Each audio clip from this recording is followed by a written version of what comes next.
jamais. Je ne sais pas si dans l'histoire de l'église, les hommes ont déjà aimé Christ comme des temps de l'époque dans l'esprit. J'ai vu les gens être fous de Dieu. Et j'ai vu dans cette vision, les gens aimaient la parole. Les gens aimaient la parole comme jamais. Et j'ai vu dans cette femme les gens être passionnés de ça. Et j'annonce un mouvement évangélique qui arrive. Un mouvement où ils vont ajouter une armée évangélique. Des hommes qui seront prêts à tout pour Jésus. Ils vont annoncer l'évangile et ils seront prêts même à mourir.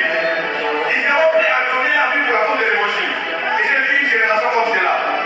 Et j'ai en même temps vu dans cette vision, j'ai vu une atmosphère venir. C'est comme une atmosphère de l'éternité. Et le Saint-Esprit m'a dit ceci. Il m'a dit, donnez-moi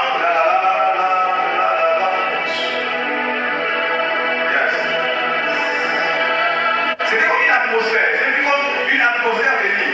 Et Dieu m'a dit c'était l'atmosphère de l'éternité. Et Dieu m'a dit que dans ce prochain moment de réveil, il va nous permettre de goûter à l'éternité avant l'enlèvement.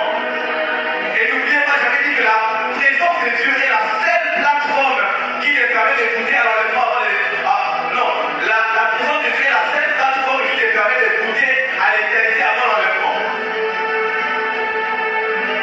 Je réponds. La présence de Dieu est la seule plateforme qui te permet de goûter à l'éternité avant l'enlèvement. Pourquoi j'appelle ça une plateforme? Parce qu'il faut noter ces trois choses.